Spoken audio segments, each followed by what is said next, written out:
નમસ્તે, કેમ છો તમે બધા? જય માતાજી, જય શ્રી કૃષ્ણ. સવારનો સમય હતો અને કાવેરીબેન ઘરના ફળિયામાં વાસણનો ઢગલો સાફ કરી રહ્યા હતા. એમના ચહેરા પર ઉદાસી અને થાક સ્પષ્ટ રીતે દેખાઈ આવતો હતો. ઉનાળાના સખત તાપમાં કામ કરવાને લીધે હવે તેમનું શરીર પણ વધારે થાક અનુભવી રહ્યું હતું. પરંતુ એમના મનમાં કંઈક અલગ જ ચિંતાઓની ઉથલપાથલ ચાલતી હતી. તડકાના લીધે એમનું ગળું પણ સૂકાતું હતું, જેથી તેઓ ઊભા થયા અને રસોડામાં પાણી પીવા માટે જતા હતા. એટલી જ વારમાં એમની પુત્રવધુ હેમાલી ત્યાં આવી અને કહેવા લાગી, માજી, હજુ તો કેટલાય વાસણ સાફ કરવાના બાકી છે અને તમે આમ ઊભા થઈને ક્યાં ચાલતા થાઓ છો? આ બધું બાકીનું કામ કોણ કરશે? પોતાની વહુની વાત સાંભળી કાવેરીબેન તરત જ કહેવા લાગ્યા, અરે ના બેટા, એ તો હું જરા કામ કરીને થાકી ગઈ હતી, તો પાણી પીવા માટે ઊભી થઈ છું. તું ચિંતા ના કર, હમણાં હું બધું જ કામ પતાવી દઉં છું. એક કામ કરવામાં કલાકનો સમય કાઢી નાખો અને કંઈ પૂછો એટલે બહાના તો તૈયાર જ હોય.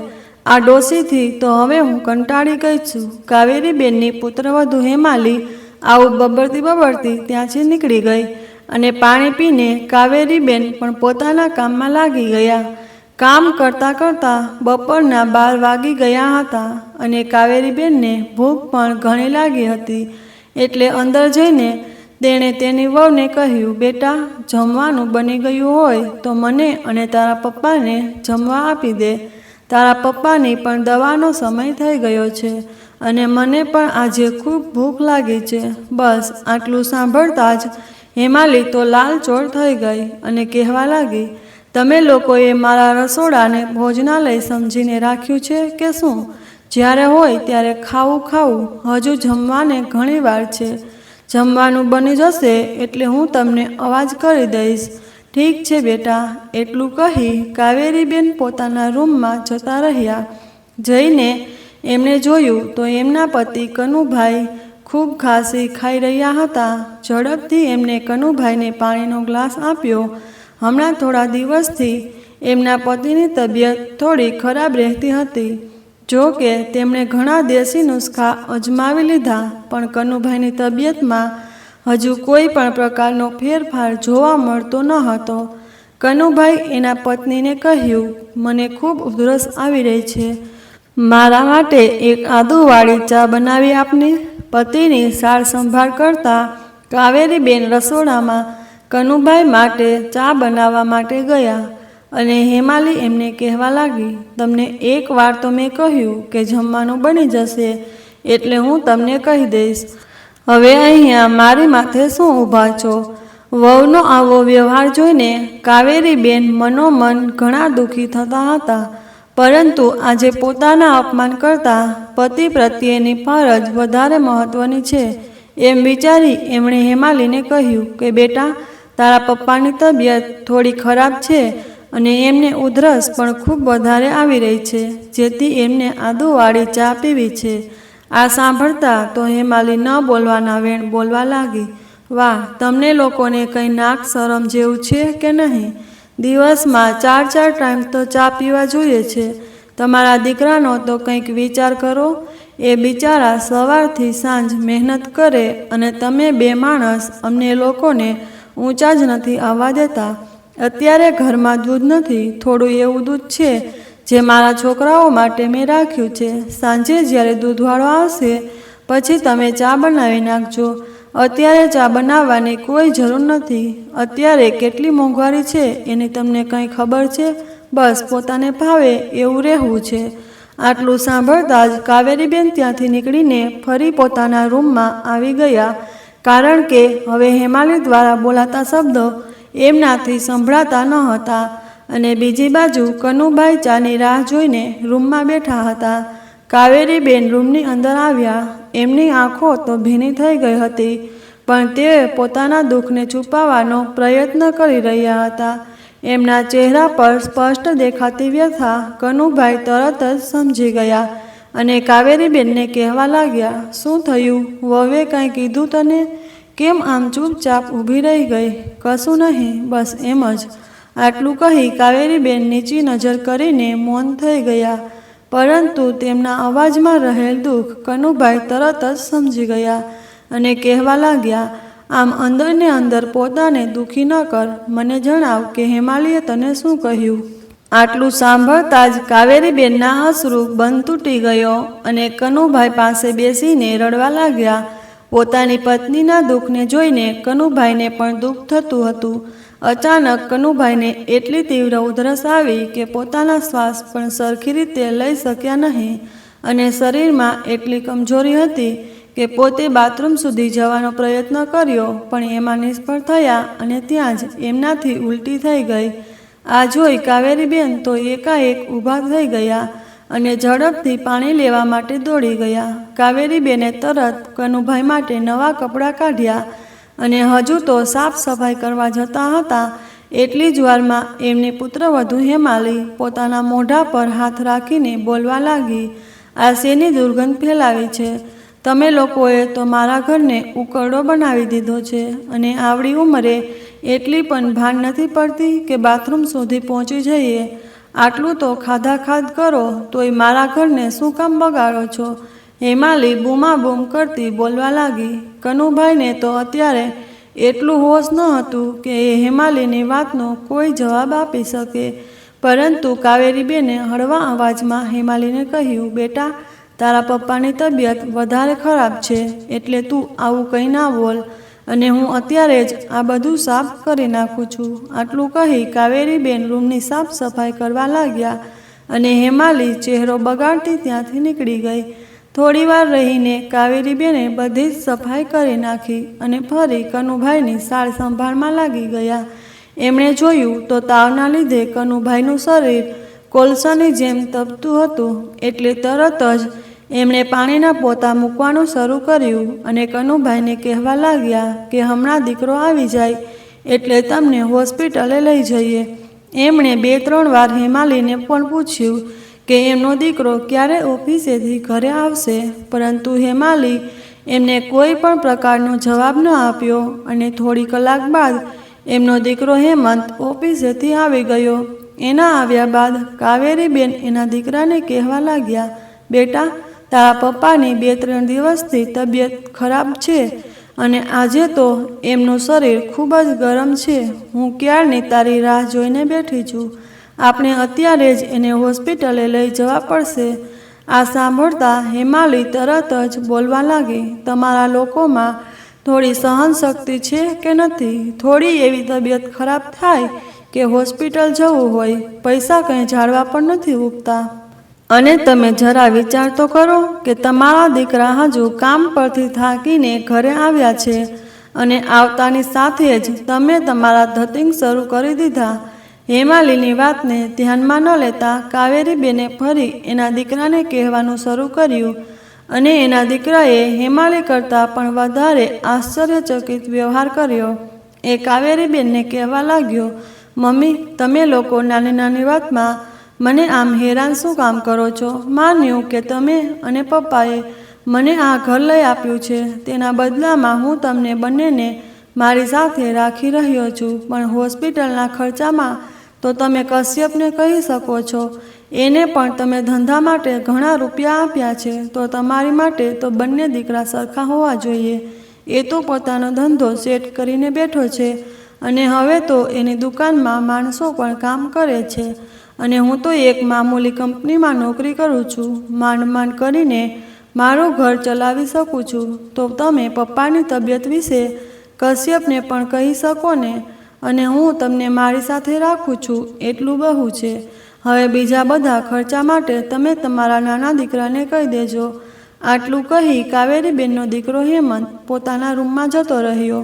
પોતાના સગા દીકરાનો આવો વ્યવહાર જોઈને આજે એક માને પોતાની પરવરિશ પર શંકા થઈ રહી હતી. પછી તેમણે તરત જ પોતાના નાના દીકરા કશ્યપને ફોન કર્યો અને કનુભાઈની તબિયત વિશે જણાવ્યું. તો એમના નાના દીકરા કશ્યપે એવો જવાબ આપ્યો, મમ્મી, હું અત્યારે મારા સસરાના ઘરે આવ્યો છું.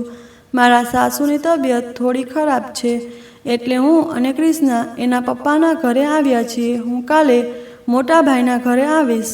આટલું સાંભળ્યા પછી કાવેરીબેને હવે નાના દીકરાની આશા પણ મૂકી દીધી હતી.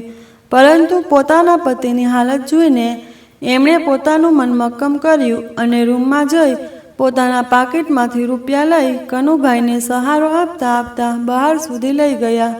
શેરીના એક ઓટલા પર કનુભાઈને બેસાડી કાવેરીબેન ઓટો રિક્ષાની રાહ જોઈને ઊભા રહ્યા. રાતના 8 વાગી ગયા હતા અને કનુભાઈની તબિયત પણ બગડતી જ જતી હતી. એટલે કાવેરીબેનને વિચાર આવ્યો કે હજુ વધારે સમય સુધી રાહ જોવી વ્યર્થ છે.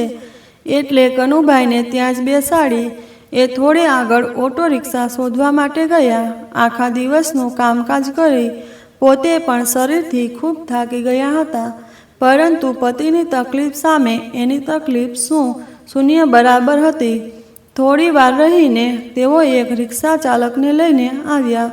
કાવેરીબેને કનુભાઈને હાથનો ટેકો આપીને રિક્ષામાં બેસાડ્યા અને બંને લોકો હોસ્પિટલે જવા માટે રવાના થયા. ડૉક્ટરે સારવાર દરમિયાન જણાવ્યું કે તેઓને ટીબીની ગંભીર બીમારી થઈ છે, જેથી તેમની દવાનો પણ ખૂબ ખર્ચ આવશે. પતિની બીમારીની વાત સાંભળી કાવેરીબેનના તો જાણે હોશ ઉડી ગયા. ડૉક્ટરે જણાવ્યું કે હવેથી નિયમિત રીતે કનુભાઈના સ્વાસ્થ્યની ખૂબ કાળજી રાખવી પડશે. એમના ખાવા પીવાથી લઈને બધી જ વસ્તુમાં તકેદારી રાખવી પડશે. ડૉક્ટરે કનુભાઈને અત્યારે રાહત મળી રહે એ માટે થોડા ઇન્જેક્શન આપ્યા હતા, જેથી થોડા સમય માટે કનુભાઈ આરામ કરી શકે. હવે કાવેરીબેન બસ તેના ખાટલાની બાજુમાં બેઠા રહ્યા. રાતના 10 વાગી ગયા હતા, પણ હજુ સુધી એના બંને દીકરામાંથી એકનો પણ ફોન આવ્યો ન હતો કે એના પિતાજીની તબિયત કેમ છે અને એના મમ્મી પપ્પા રાતના સમયે ક્યાં ચાલ્યા ગયા છે. કનુભાઈને ગાઢ ઊંઘતા સૂતા હતા અને એની બાજુમાં બેઠેલા કાવેરીબેનની આંખમાંથી બોરબોર જેવડા આંસુ નીચે સરી રહ્યા હતા. પોતાના સગા દીકરાઓનો વ્યવહાર આજે એમને ખૂબ દુઃખ પહોંચાડતો હતો અને બીજી તરફ પતિના સ્વાસ્થ્યની ચિંતા આજે પોતાને બધી તરફથી હારેલા મહેસૂસ કરતા હતા. અને એમાં જ એની આંખ લાગી ગઈ અને જાણે તો એ પોતાના ભૂતકાળમાં ગરકાવ થઈ ગયા. કનુભાઈ સૌરાષ્ટ્રના એક ગામડાની પ્રાથમિક શાળામાં શિક્ષક તરીકે નોકરી કરતા હતા. નાનપણથી તો પોતે અનાથ હતા, એટલે એમના કાકા કાકીએ અને ઉછેર્યા અને 20 વર્ષની ઉંમરમાં જ કાવેરીબેન સાથે એમના લગ્ન થયા હતા. બંને પતિ પત્ની એકબીજાની સાથે મિત્રોની જેમ રહેતા હતા અને આજ સુધી એમણે એવું કંઈ દુઃખ જોયું ન હતું. કનુભાઈના કાકા કાકી સ્વભાવે ખૂબ જ પ્રેમાળ અને કોમળ હૃદયના હતા. એમણે કાવેરીબેનને પોતાની દીકરીની જેમ જ રાખ્યા હતા. ઉંમરની સાથે કનુભાઈના કાકા કાકી અવસાન પામ્યા અને પછી તો આ બંને પતિ પત્ની જ પોતાના ઘરમાં રહેતા હતા. કનુભાઈ તો વ્યવસાયે સરકારી નોકરીના શિક્ષક હતા અને મધ્યમ વર્ગીય પરિસ્થિતિ ધરાવતા હતા. સંતાનમાં ભગવાને એને આ પતિ પત્નીને 2 દીકરાઓ અમૂલ્ય આશીર્વાદ આપ્યા હતા. ગામના લોકો પણ કનુભાઈ અને કાવેરીબેનને અવારનવાર રમતો કરતા રહેતા. ભાગ્યશાળી છો તમે કે ભગવાને 2 દીકરા આપ્યા છે. તમારા દીકરા તમને ક્યારેય રઝળતા નહીં રહેવા દે અને તમારું ઘર પણ સાચવશે. ત્યારે તો કાવેરીબેન અને કનુભાઈ એકબીજાને સામે જોઈને હસ્યા કરતા કે ખરેખર તેઓ ખૂબ કિસ્મતવાળા છે કે એમને ભગવાને 2 દીકરા આપ્યા છે. આ બંને પતિ પત્નીએ એક મા બાપની બધી ફરજ પોતાના સંતાનો પ્રત્યે પૂરી કરી હતી. એમને સારું શિક્ષણ આપી સારી જિંદગી આપવાનો પ્રયત્ન કર્યો હતો. નોકરીની આ વરદા પૂરી થતાં કનુભાઈ નિવૃત્તિની જિંદગીમાં આવી ગયા. બંને દીકરાઓને એમને ખૂબ સારા સંસ્કાર આપીને મોટા કર્યા હતા અને બંને દીકરાઓને એની મનગમતી કન્યા સાથે લગ્ન કરાવી પોતાની બધી જ જવાબદારીઓ પૂરી રીતે નિભાવી દીધી હતી. એમના બંને દીકરા શહેરમાં રહીને જ પોતાનો કામ ધંધો કરતા હતા. બંને વહુઓ પણ ખૂબ સંસ્કારી અને આજ્ઞાકારી હતી. કાવેરીબેન અને કનુભાઈની જિંદગી ખૂબ ખુશખુશાલ ચાલતી હતી. ક્યારેક બંને દીકરાઓ અને વહુઓ ગામડે આંટો મારવા માટે આવતા જતા રહેતા. અચાનક એક દિવસ એનો મોટો દીકરો પોતાના મમ્મી પપ્પાને મળવા માટે ગામડે આવી ગયો. અચાનક દીકરાને ઘર આંગણે જોઈ કાવેરીબેન તો ખુશ થઈ ગયા, પરંતુ એ દીકરાના ઈરાદાથી વાકેફ ન હતા. એના મોટા દીકરા હેમંતે ખૂબ માન સન્માન સાથે પોતાના મમ્મી પપ્પા સાથે એક દિવસનો સમય વિતાવ્યો. અને જ્યારે રાત્રે આ ત્રણેય લોકો ભોજન કરવા બેઠા હતા, ત્યારે હળવેકથી બંનેને કહેવા લાગ્યો, મમ્મી પપ્પા, હું આજે મારી એક મૂંઝવણ તમારી પાસે લઈને આવ્યો છું. મને કંઈ સમજાતું નથી, એટલે તમારી પાસે હું મદદની આશાએ આવ્યો છું. હું જાણું છું કે તમને બંને ભાઈઓને ખૂબ જ સારી જિંદગી આપી છે, પરંતુ કશ્યપ તો પોતાનો નાનકડો ધંધો લઈને બેસી ગયો છે અને એનું ઘર પણ વ્યવસ્થિત રીતે ચાલે છે. સાથે એની પત્ની ક્રિષ્નાના પપ્પા પૈસાદાર છે, એટલે એને બીજી કોઈ વસ્તુની કમી નથી રહેવા દેતા. પણ હું તો એક મામૂલી નોકરી કરું છું. મારો જે કંઈ પગાર આવે છે એ તો બસ ઘરના ભાડા ભરવામાં, બાળકોની ફીસ ભરવામાં પૂરો થઈ જાય છે. અને આ વખતે તો મકાન માલિકે ભાડું પણ ઘણું વધારી દીધું છે. એટલે મને એવો વિચાર આવ્યો કે આ ઉંમરમાં તમે અહીંયા એકલા રહો, એના કરતાં આપણે શહેરમાં એક ઘર લઈએ અને આપણે બધા સાથે મળીને રહીએ. અમને પણ તમારી સેવા કરવાનો મોકો આપો અને એ બહાને તમારા દીકરાની થોડી મદદ થઈ જશે. આટલું કહેતા હેમંતની આંખો ભીની થઈ ગઈ. પોતાના દીકરાના ચહેરા પર પરેશાની જોઈને એના માતા પિતા થોડા ઢીલા પડી ગયા અને એકબીજાની સામે જોવા લાગ્યા. તરત જ કાવેરીબેન કહેવા લાગ્યા, અરે દીકરા, એમાં આમ મૂંઝાઈ ના જવાનું હોય. તારા મા બાપ હજી જીવતા છે, તારે કોઈ ચિંતા કરવાની જરૂર નથી. તારા પપ્પા તારી વાત જરૂરથી ધ્યાનમાં લેશે. આજે એક માનું હૃદય પોતાના દીકરાના ઈરાદા સમજી ન શક્યું, પરંતુ કનુભાઈ અત્યારે એના દીકરાની વાત માનવા માટે તૈયાર ન હતા. એટલે એને એ વાતને ટાળતા કહ્યું, કંઈ વાંધો નહીં દીકરા, હું આ બાબતમાં વિચારું છું અને મારે કશ્યપને પણ આ વિશે જણાવવું પડશે. મારે તો બંને આંખ સરખી. વાતનો અંત લાવતા કનુભાઈએ પોતાના દીકરાને થોડા સમય માટે રાહ જોવાનું કહી દીધું અને બીજે દિવસે એનો દીકરો હેમંત પણ પોતાના ઘરે જવા માટે નીકળી ગયો. એના ગયા પછી કાવેરીબેને કનુભાઈ સાથે વાતચીત કરતા કહ્યું, આપણા દીકરાનું આપણે નહીં વિચારીએ તો બીજું કોણ વિચારશે? દીકરો બિચારો હેરાન થાય છે, એ મારાથી તો ક્યારેય નહીં જોવાય. એટલે કહું છું કે બંને દીકરાને બોલાવીને કંઈક આનું સમાધાન કરો. લાગણીવશ થયેલા કાવેરીબેન અત્યારના સંબંધોની કડવી વાસ્તવિકતાથી સાવ અજાણ હતા. એટલે પોતાના મનનો સંકોચ બહાર ઠાલવતા કનુભાઈ એમને કહેવા લાગ્યા, કાવેરી, હું સમજું છું કે તું એક માં છે, પણ અત્યારે મારા મનમાં એ ચાલે છે કે કાલ સવારે કદાચ મારી હાજરી નહીં હોય તો દીકરાઓ તને સાચવશે કે નહીં? સમય કાયમ માટે સરખો રહેવાનો નથી. પોતાના પતિની આ વાત સાંભળતા કાવેરીબેન થોડી ગુસ્સાભરી નજરથી જોઈને કહેવા લાગ્યા, તમે ગાંડા થઈ ગયા છો કે શું? તમે આપણા દીકરા પર શંકા કરો છો? શું તમે નથી જાણતા કે આપણા દીકરા અને વહુ આપણો કેટલો આદર કરે છે? ખેર, રહેવા દો. તમારું તો હૃદય જ પથ્થરનું બનેલું છે, એટલે સંતાનના આંસુ તો તમને ક્યાંથી દેખાય? આટલું બોલતા જ કાવેરીબેન ઘરની અંદર જઈને પોતાનું કામકાજ કરવા લાગ્યા. બીજી તરફ કનુભાઈ ભવિષ્યનો વિચાર કરીને કાવેરીબેનને સમજાવતા હતા, પણ એક સ્ત્રીનું હૃદય હંમેશા લાગણી ભર્યાનું જ હોય, નિર્ણય લેતું હોય છે. હેમંતભાઈ પોતાના ઘરે પહોંચી ગયા અને જેમ એની પત્ની હેમાલીએ એને શીખવ્યું હતું એવી જ રીતે હેમંતે પોતાના મમ્મી પપ્પાને વાત કરી હતી. એના પપ્પાનો જવાબ હેમંતે હેમાલીને કહ્યો. આ સાંભળી હેમાલી તો લાલ પીળી થઈ ગઈ અને કહેવા લાગી, હું તો જાણું જ છું કે તમારા પપ્પા બહુ પાકા માણસ છે, એ સરળતાથી તો નહીં જ માને. હવે તો મારે જ કંઈક યુક્તિ લગાવવી પડશે. તમારાથી તો પાપડ પણ ભાંગી શકે એમ નથી.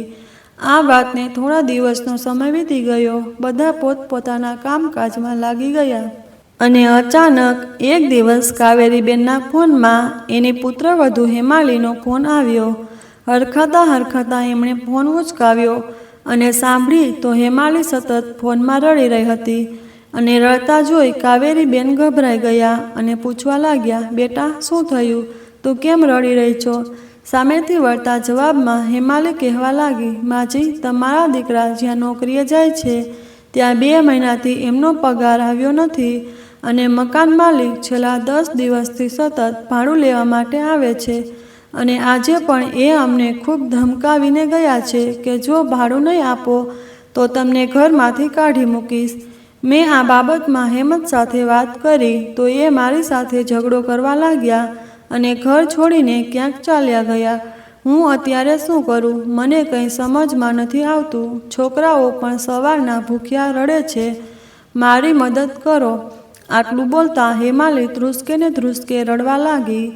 આ સાંભળી કાવેરીબેન પણ એમને સાંત્વના આપવા લાગ્યા, પરંતુ ભોળા કાવેરીબેન એ જાણતા ન હતા કે એ પોતાની વહુના આ ખોટા આંસુ જોઈને ચિંતા કરી રહ્યા છે. હકીકતમાં તો એ મગરમચ્છના આંસુ છે. હેમાલીને કહેવા લાગ્યા, બેટા, તું રડવાનું બંધ કર. હું અને તારા પપ્પા અત્યારે જ ત્યાં આવીએ છીએ અને આપણે કંઈક રસ્તો કાઢીશું. આટલું કહી કાવેરીબેને ફોન મૂકી દીધો અને તરત એ અને કનુભાઈ દીકરાના ઘરે જવા માટે નીકળી ગયા. નાટક કરવામાં એની વહુ સામે તો મોટા મોટા નાટકકારો પણ કંઈ ના આવે. એવી રીતે પોતાના સાસુ સસરાને જોઈને હેમાલી ખોટા ઢોંગ કરવા લાગી. આખા દિવસની માથાકૂટ પછી સાંજના સમયે એનો દીકરો ઘરે પાછે આવી ગયો. કાવેરીબેન અને હેમાલી તો હજુ રડતા જ હતા ત્યાં એમણે જોયું કે સામે હેમંત ઊભો છે. હેમાલી તો એના પતિ પાસે જઈને વધારે રડવા લાગી અને કહેવા લાગી કે તમે ક્યાં જતા રહ્યા હતા? મને કેટલા ખરાબ વિચાર આવી રહ્યા હતા. કાવેરીબેન પણ પોતાના દીકરાને ખીજાવા લાગ્યા, પરંતુ હેમંત તો જાણે કંઈ ખબર ના હોય એમ આશ્ચર્યચકિત થઈને કહેવા લાગ્યો, અરે મમ્મી, પપ્પા, તમે અહીંયા કેવી રીતે? કાવેરીબેને જણાવ્યું કે સવારે જ હેમાલીનો ફોન આવ્યો અને એ ફોનમાં સતત રડતી હતી. એટલા માટે અમે બંને તરત જ એના ઘરે આવી ગયા. ફરી હેમંતે એ જ કક્કો ઘૂંટવાનું શરૂ કર્યું અને અંતે કાવેરીબેન અને હેમંતની જીદ સામે કનુભાઈ એની વાત માનવી માટે તૈયાર થઈ ગયા. એમણે રાતના સમયે બંને દીકરા અને વહુને પોતાની પાસે બોલાવ્યા અને મોટા દીકરા હેમંતને ઘર લઈ દેવા બાબતે વાત કરી.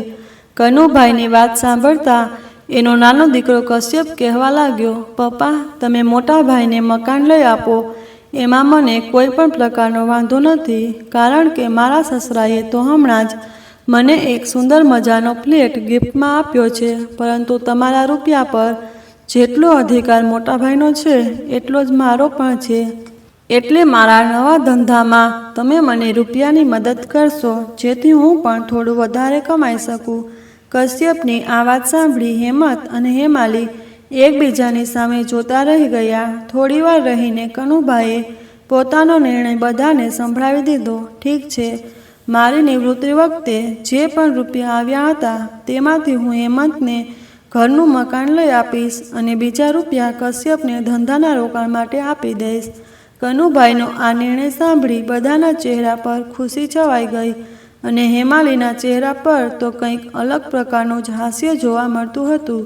પછી કનુભાઈએ પોતાનું ગામડાનું મકાન વેચીને દીકરાને શહેરમાં મોટું મકાન લઈ આપ્યું અને એ આશા પણ રાખી કે દીકરાને એક આશરો થઈ જાય અને પોતાનું ઘડપણ પણ સચવાઈ જાય. પછી તો કનુભાઈ અને કાવેરીબેન પોતાના દીકરા સાથે શહેરમાં રહેવા માટે આવી ગયા. થોડા દિવસ માટે તો આ પરિવાર ખૂબ ખુશખુશાલ ભરી જિંદગી જીવતો હતો. નાનો દીકરો અને વહુ અઠવાડિયામાં એકબીજાને ઘરે આવીને સમય પસાર કરતા રહેતા હતા. પરંતુ જેમ જેમ સમય આગળ વધતો ગયો તેમ તેમ એના બંને દીકરા અને વહુનો વ્યવહાર એના સાસુ સસરા પ્રત્યે દિવસે ને દિવસે ખરાબ થતો ગયો.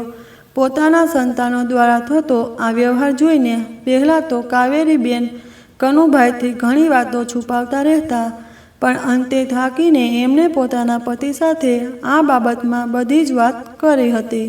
કનુભાઈ તો પહેલેથી જ ભવિષ્યનો વિચાર કરતા હતા, પણ એની પત્ની એના વિચાર સાથે સહેમત નહોતી થઈ, એટલે ના છૂટકે એમણે આ કરવું પડ્યું હતું, જેની સજા આજે આ બંને પતિ પત્ની ભોગવી રહ્યા હતા. અચાનક નર્સ રૂમની અંદર આવી અને એમણે કાવેરીબેનને જગાડ્યા અને કહેવા લાગી, માજી, બહાર મેડિકલમાંથી આ થોડી દવા લઈ આવો. કાવેરીબેન તરત જ પોતાની ધૂંધળી આંખોને સાફ કરી પોતાના વર્તમાનમાં આવી ગયા અને નજર કરી તો કનુભાઈ હજી એ જ અવસ્થામાં સૂતા હતા. કાવેરીબેન બહાર મેડિકલમાં એમના પતિની દવાઓ લેવા માટે ગયા. મેડિકલવાળાએ દવાઓ આપી અને જ્યારે કાવેરીબેન પોતાના પાકીટમાં જોયું તો પૂરી દવા આવી શકે એટલા રૂપિયા પણ ન હતા. એટલે ચહેરા પર ચિંતા સ્પષ્ટ રીતે દેખાઈ રહી હતી. એ મેડિકલવાળાને કંઈ કહી શકે એમ ન હતા. એટલે હમણાં આવું એટલું કહીને એ ત્યાંથી નીકળી ગયા. હવે પોતાની પાસે એટલા રૂપિયા પણ ન હતા કે દવા આવી શકે. હવે પોતે શું કરશે એ મૂંઝવણ એમને સતાવા લાગી. એટલી જ વારમાં એમની બાજુમાં એક 25 વર્ષની યુવતી આવીને ઊભી રહી અને પૂછવા લાગી, માજી, તમારી તબિયત તો ઠીક છે ને? કે મુશ્કેલી હોય તો મને જણાવો.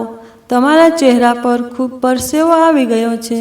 કાવેરીબેને આ છોકરી સામે નજર કરી તો આ છોકરી દેખાવે ખૂબ રૂપાળી અને ચહેરાથી ખૂબ પ્રેમાળ. કાવેરીબેન એને હસતા ચહેરે કહેવા લાગ્યા, અરે ના ના બેટા, આ તો મારા પતિ અંદર હોસ્પિટલમાં દાખલ છે એટલે બહાર જરા હવાફેર કરવા માટે આવી છું. મારી તબિયત તો સારી છે. આટલું કહી કાવેરીબેન હોસ્પિટલની અંદર જવા માટે ત્યાંથી નીકળી ગયા. પરંતુ એમનો ચહેરો સ્પષ્ટ રીતે કહી દેતો હતો કે તેઓ નક્કી કોઈ ચિંતામાં છે. તેઓ ફરી કનુભાઈની બાજુમાં જઈને બેસી ગયા અને હવે ક્યાંથી રૂપિયાની વ્યવસ્થા કરશે તે વિચારવા લાગ્યા. એટલી જ વારમાં રિસેપ્શનમાંથી એક છોકરીએ તેમને આગળની ફોર્માલિટી પૂરી કરવા માટે બોલાવ્યા અને તેઓ ધ્રુજતા પગે ચિંતાવાળા ચહેરાએ ત્યાં પહોંચ્યા. ત્યાં રહેલ નર્સે એને હોસ્પિટલનું બિલ આપી દીધું અને 2 દિવસ સુધીમાં આ બિલ ચૂકવવાની વાત કરી દીધી. એક તો કાવેરીબેન પાસે દવા લેવાના પણ રૂપિયા ના હતા અને ઉપરથી બીજા પણ ખર્ચા આવી ગયા. એમને તો સપનામાં પણ વિચાર ન હતો કે એના પતિ આવી કોઈ ગંભીર બીમારીથી પીડાતા હશે. અચાનક એમને વિચાર આવ્યો કે ઘરે એમના કબાટમાં એક સોનાનો ચેન પડ્યો છે. એ વેચીને પોતાના પતિની સારવાર કરી શકશે. એટલે નર્સને બસ હમણાં જ આવું એટલું કહીને ઝડપથી પોતાના ઘરે જવા માટે નીકળ્યા. તેઓ એ આશામાં ઘરે જવા માટે નીકળી ગયા કે પોતાના કબાટમાં રહેલું સોનાનું દાગીનું એના પતિની સારવાર માટે કામ આવશે. પરંતુ મિત્રો, આગળ શું બન્યું એ ઘટનાની વાત કરીએ તેના પહેલાં જો આપ આ ચેનલ પર નવા દર્શક હોય તો નીચે આપેલું સબસ્ક્રાઈબનું બટન દબાવીને આ ચેનલને અત્યારે જ સબસ્ક્રાઈબ કરી લેજો, જેથી દરેક નવા એપિસોડની માહિતી આપને સમયસર મળતી રહે. અને દરેક મિત્રોને વિનંતી કે આ વિડીયોને લાઈક પણ જરૂરથી કરી દેજો. જ્યારે તેમણે ઘરે જઈને જોયું તો એમની વહુ હેમાલી તો ફૂલ વોલ્યુમમાં ટીવી રાખીને પોતાની સિરિયલ નિહાળી રહી હતી. બંને બાળકો ફળિયામાં રમી રહ્યા હતા અને એનો દીકરો ત્યાં જ બેઠો બેઠો પોતાનું કામ કરી રહ્યો હતો. અત્યારે આ કોઈ સાથે વાતચીત કરવાનો કાવેરીબેનને કોઈ રસ ન હતો. એ તરત જ પોતાના રૂમ તરફ દોડી ગયા અને કબાટમાંથી પોતાનો દાગીનો કાઢતા હતા. એ જ સમય દરમિયાન એના હાથમાંથી 4-5 કાગળો નીચે પડ્યા. કાવેરીબેનની નજર પડી તો એ થોડા ઘણા દસ્તાવેજના પેપર હતા જેમાં એના પતિ કનુભાઈની સહી કરેલી હતી. પહેલાં જોતા તો કાવેરીબેનને કંઈ સમજણ ન પડી. પછી એણે એ કાગળ ફરી પોતાની તિજોરીમાં મૂકી દીધા અને પોતાનો દાગીલો લઈને ત્યાંથી નીકળી ગયા. રસ્તામાં જ રિક્ષાવાળાને કહી એક સોનાની દુકાને પોતાનું ઘરેણું વેચી પૈસાની વ્યવસ્થા કરી. પતિની સારવાર માટે અત્યારે તો એમણે ગમે તે કરી લીધું, પણ આગળ જતાં તે રૂપિયા ક્યાંથી લાવશે એ ચિંતા હજુ એમના મનમાં કાયમ હતી. રાત થોડી વધારે થઈ ગઈ હતી અને સવારે કનુભાઈને હોસ્પિટલમાંથી રજા આપી દેશે, કારણ કે હવે એમની તબિયતમાં થોડો ઘણો ફેરફાર દેખાતો હતો. એ વિચારે કાવેરીબેનને થોડી રાહતનો શ્વાસ લીધો અને પતિના ખાટલા પાસે જ બેઠા રહ્યા. અચાનક અડધી રાત્રે કનુભાઈનો શ્વાસ વધારે જ ફૂલાવા લાગ્યો અને જાણે એની આંખો ઉપર ચડતી હોય એવું એમને થવા લાગ્યું. આ જોઈને કાવેરીબેન તો ખૂબ ગભરાઈ ગયા અને ઝડપથી ડૉક્ટરને બોલાવી આવ્યા. કનુભાઈની તબિયત વધારે ખરાબ થતી જતી હતી. કાવેરીબેનના મોઢામાંથી ફક્ત એની કુળદેવીનું નામ અને એના પતિની રક્ષા માટેની પ્રાર્થના જ નીકળતી હતી. કનુભાઈ એક ધારું કાવેરીબેન સામે જોતા હતા. પોતે શ્વાસ પણ સરખી રીતે લઈ શકતા ન હતા, પણ એની આંખમાંથી સતત આંસુ વહેતા હતા. કાવેરીબેન પણ એનું આ દ્રશ્ય જોઈ શકતા ન હતા અને એને કનુભાઈના માથા પર હાથ ફેરવવાનું શરૂ કર્યું. કનુભાઈ બસ એટલું જ બોલતા હતા, પણ એ સ્પષ્ટ રીતે સમજાતું ન હતું. એના હોઠ કંઈક કાગળ વિશે બબડતા હતા અને એકાએક કનુભાઈની આંખ હંમેશા માટે મીચાઈ ગઈ. ડૉક્ટરે જણાવ્યું કે કનુભાઈ અવસાન પામ્યા છે.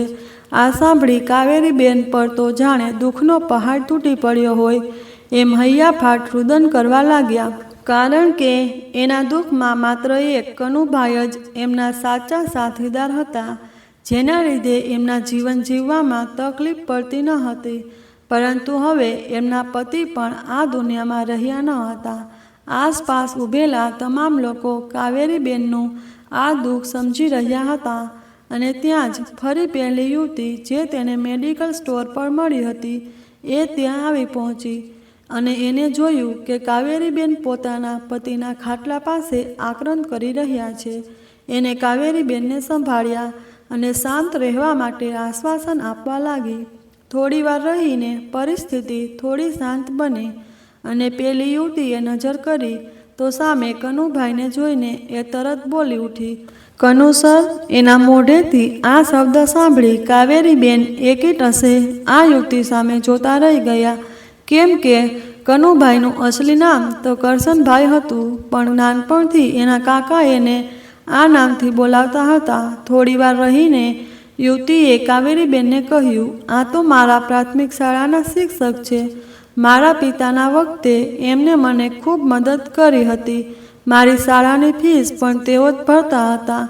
મારા ઘરની પરિસ્થિતિ ખૂબ નબળી હતી અને પછી મારા મમ્મી અને હું મારા મામાના ઘરે રહેવા માટે આવી ગયા. પછી મેં આ ગામ હંમેશા માટે છોડી દીધું હતું અને આજે મેં મારા જીવનમાં જે પણ શિક્ષણ પ્રાપ્ત કર્યું હોય એ આમના લીધે જ છે. જો એમને બાળપણમાં મારા અભ્યાસની ઈચ્છાને જીવંત ન રાખી હોત તો આજે હું એક સફળ વખતી ના બની હોત." અને ઘણા સમય પહેલાં કરશન સર મારી પાસે આવ્યા હતા અને એમણે અમુક ડોક્યુમેન્ટ્સ પણ મારી પાસે તૈયાર કરાવ્યા હતા. યુવતીની આ વાત સાંભળીને કાવેરીબેન વિચારમાં પડી ગયા કે આ છોકરી શું બોલી રહી છે, પણ અત્યારે તેમણે આ યુવતીની વાતોમાં કંઈ ખાસ રસ ધરાવ્યો નહીં. પછી તો રિવાજ પ્રમાણે કનુભાઈની અંતિમ ક્રિયા પતાવીને બધા ઘરની અંદર બેઠા હતા. કાવેરીબેન માટે હવે એના એક એક દિવસ એક વર્ષની જેમ વીતવા લાગ્યા હતા. દિવસો આવી જ રીતે પસાર થતા હતા અને કાવેરીબેનનું દુઃખ હવે તો વધતું જતું હતું. એની વહુ હવે એની ઉપર ખૂબ અત્યાચાર કરતી હતી, જે તેમને ના છૂટકે પણ સહન કરવો પડતો હતો. એક દિવસ સવારમાં જ્યારે હેમાલી કોઈ વાતને લઈને કાવેરીબેન પર ખૂબ મોટા મોટા આક્ષેપો લગાવતી હતી, જે કાવેરીબેન અજાણતા પણ કર્યા ન હતા, છતાં વહુના કણવા વેણ એ સાંભળતા હતા. એ જ સમયે એના ઘરની ડોરબેલ વાગી અને જોયું તો એ જ યુવતી જે હોસ્પિટલમાં મળી હતી. કાવેરીબેન તો તરત જ આ છોકરીને ઓળખી ગયા અને એણે અંદર આવવા માટે આમંત્રણ આપ્યું. હેમંત પણ ત્યારે ઘરે જ હાજર હતો અને એણે કાવેરીબેનને પૂછ્યું કે આ કોણ છે અને અહીંયા આપણા ઘરે શું કામ આવ્યા છે. કાવેરીબેન હજુ તો કોઈ જવાબ આપે તે પહેલાં જ પેલી આવેલી યુવતી બધાને કહેવા લાગી, "મારું નામ કાવ્યા છે અને આજે હું 2 કામ માટે અહીં આવી છું. એક તો કાવેરી આંટીની તબિયત કેવી છે એ જોવા માટે અને બીજું કે કદાચ તમે લોકો સાંભળશો તો તમે હેરાન રહી જશો. તમારા પિતાજી એટલે કે કરશનભાઈ પટેલ જ્યારે તમને પોતાની મિલકતમાંથી મકાન લઈ આપ્યું હતું ત્યારે તેમણે અમુક શરતો અને અમુક ડોક્યુમેન્ટ પર તમારા બધાની સહી લેવડાવી હતી. એ ડોક્યુમેન્ટ્સમાં એમ હતું કે જ્યારે તેમનું અચાનક અવસાન થઈ જાય તો રહેલી બધી જ મિલકત એમના પત્ની એટલે કે કાવેરીબેનની રહેશે. આ બંનેના અવસાન પછી જ આ બધી જ મિલકત એના બંને દીકરાઓના નામે થઈ શકશે. અને સાથે એ પણ શરતો રાખેલી હતી કે કદાચ જો તેમનું મૃત્યુ થઈ જાય તો તેના નાના દીકરાએ બધી જ રકમ એની માતાને આપવી પડશે. આ વાત સાંભળી હેમંત અને હેમાલીના તો જાણે હોશ જ ઉડી ગયા અને કાવેરીબેન તો આશ્ચર્ય સાથે જોતા રહી ગયા. હેમંતને તો ખ્યાલ પણ ન હતો કે એના પિતા આવું પણ કરી શકે. ફરી કાવ્યા કહેવા લાગી, હું છેલ્લા 5 વર્ષથી આ પ્રોફેશનમાં છું. મેં હરેક સંતાન અને પોતાના માતા પિતા સાથે છેતરપિંડી કરતા જોયા છે, પરંતુ પોતાના આખા પરિવારનો વિચાર કરીને જિંદગી જીવી શકે એ માણસ કરસનસર જ હોઈ શકે.